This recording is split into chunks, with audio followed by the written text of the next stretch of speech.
आप देख रहे हैं अनहोनी। अनहोनी माच की कहानी हमारे साथ शेयर की है आलोक जी ने। तो चलिए पढ़ते हैं आज की इस कहानी की ओर।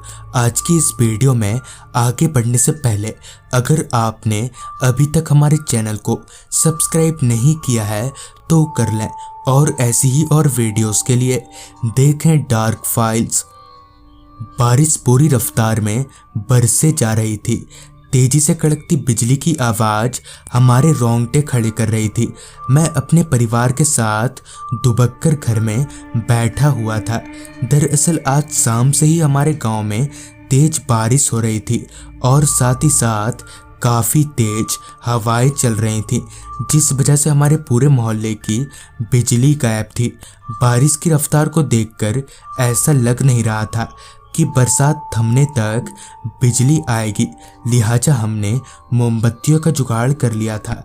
बारिश और हवाओं का ये सिलसिला करीब 2.5 घंटों तक ऐसे ही चलता रहा, जिसके बाद बारिश की रफ्तार कम होने लगी और देखते ही देखते बारिश बंद हो गई।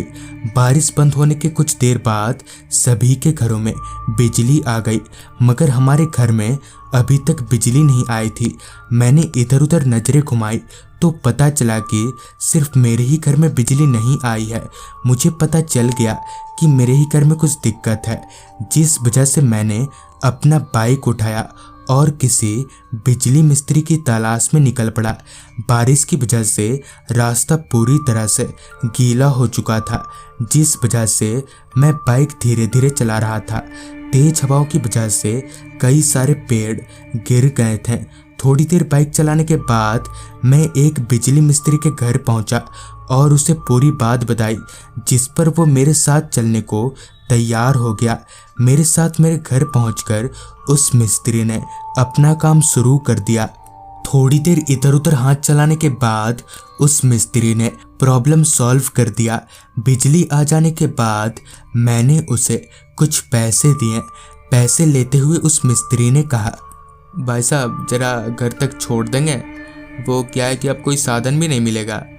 जिस पर मैंने कहा, अच्छा ठीक है चलिए। फिर मैंने अपना बाइक स्टार्ट किया और उस मिस्त्री को बिठाकर उसके घर की तरफ आगे बढ़ने लगा। अब तक काफ़ी रात हो चुकी थी।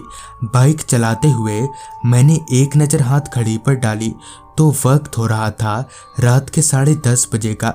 अभी मैं आगे बढ़ ही रहा था कि अचानक ही एक बिल्ली मेरे सामने से गुजरी। किसी तरह से मैंने बाइक को संभाल लिया और वापस आगे निकल गया। तभी पीछे बैठे उस मिस्त्री ने कहा, बिल्ली ने रास्ता काट दिया, आपको आगे नहीं बढ़ना चाहिए था। जिस पर मैंने उसकी बात हंसी में उड़ा दी। कुछ देर बाद हम लोग उस मिस्त्री के घर पहुंचे, जहां उसे उतारने के बाद मैं वापस अपनी घर की तरफ आगे बढ़ने लगा। अभी मैं आगे बढ़ ही रहा था कि अचानक ही जोर से बिजली कड़की, जिसकी आवाज़ से एक पल को मेरा दिल दहल गया था। खैर मैं आगे बढ़ता रहा। रात काफ़ी हो जाने की वजह से रास्ता पूरी तरह से खामोशियत में डूबा हुआ था। आदमी तो दूर, कोई परिंदा तक पर नहीं मार रहा था। अभी मैं आहिस्ता आहिस्ता गाड़ी चलाकर आगे बढ़ ही रहा था कि तभी मेरी नज़र पास में ही लगे एक पेड़ के नीचे खड़े आदमी पर गई, जो मुझे रुकने का इशारा कर रहा था। मैंने बाइक रोक दी, ये सोचकर कि शायद इन्हें कोई मदद चाहिए होगी। फिर वो आदमी मेरे पास आया और बोला, जरा सामने तक छोड़ देंगे। जिस पर मैंने अपना सिर हाँ में हिलाया। फिर वो आदमी मेरी बाइक पर बैठ गया। उस आदमी के बैठते ही मैंने बाइक को आगे बढ़ा लिया। बाइक चलाते वक्त उस आदमी का शरीर मेरे शरीर से टच हो रहा था, जो कि बर्फ के समान ठंडा था। मेरे कंधे पर उस आदमी का हाथ ऐसा महसूस हो रहा था जैसे किसी ने बर्फ की सिल्ली रख दी हो। तभी मेरी नज़र बाइक के लुकिंग ग्लास पर गई, जहां मुझे उस आदमी का चेहरा दिखा। उस आदमी का चेहरा बड़ा ही भयानक था।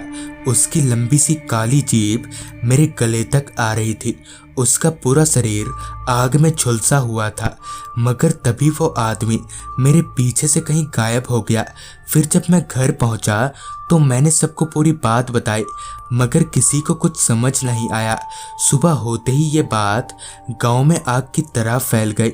तो मुझे पता चला कि आज से हफ्ता भर पहले बारिश से बचने के लिए वो आदमी उस पेड़ के नीचे छिप गया था, मगर तभी उसके ऊपर बिजली गिर गई और उस आदमी की वहीं पर मौत हो गई। तब से उसकी आत्मा वहीं भटकती है और देर रात वहां से गुजरने वालों को दिख जाया करती है। तो दोस्तों, ये थी आलोक जी की भेजी गई कहानी। अगर आपके पास भी ऐसी ही कोई कहानियां हैं तो हमारे साथ ज़रूर शेयर करें। तो मैं आर्यन जल्द ही मिलूंगा आपसे ऐसी ही एक कहानी के साथ।